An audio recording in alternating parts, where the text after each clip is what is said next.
Hi, good afternoon and welcome to Business. My name is Daryl Kwao. Aggrieved customers of GN Savings and Loans in the Commander Edina Eguafo Municipality have expressed their dissatisfaction about the way they are being treated by the company and Dr.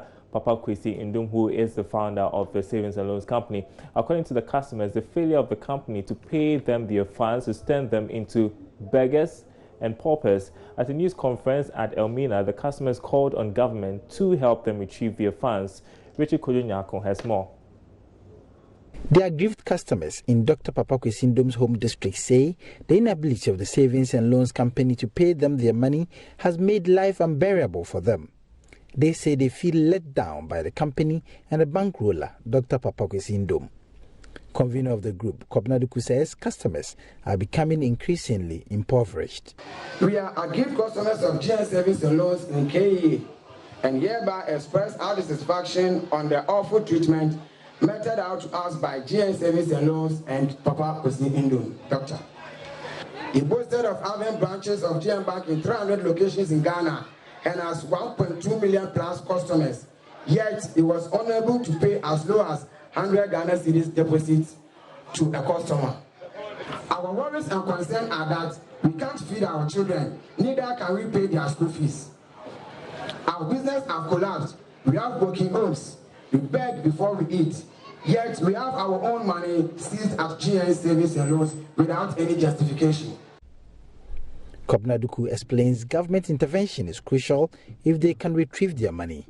The aggrieved customers of GN Savings and Loans are today calling on Nanado and his government to come into our aid of the numerous suffering depositors of GN Savings and Loans by paying us our money within the possible few time. Pay us our money now, Doctor. We need our money now. We need our money immediately.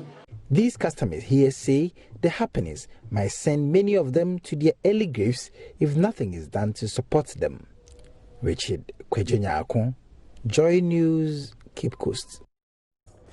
The UK High Commissioner to Ghana, Ian Walker, has expressed hope for Ghana's oil and gas industry, stating that with the best partnership, technology and innovation from Scotland, Ghana stands to reduce its cost of oil production drastically. Speaking to Joy Business at a reception for a delegation from the Scottish Development International, he called on local businesses to take advantage and partner with investors to acquire best practices in the oil and gas industry. Offshore in Scotland, which is where I'm from, near Aberdeen, there are a huge number of oil and gas companies. And I think when people think of oil and gas companies, they often think of big, massive companies. Actually, it's often a lot of smaller companies that are doing lots of services around the oil and gas market. And Aberdeen is a real innovator and a real leading part of the world for this. And as a relatively small town in a relatively small country, in Scotland, there's a natural affinity, I think, with many of the people setting up here. So I think tonight's about driving some more conversations and trying to make sure that we get more partnerships between those companies in Takoradi and Aberdeen and more broadly. Ghana's got significant economic growth at the headline kind of level.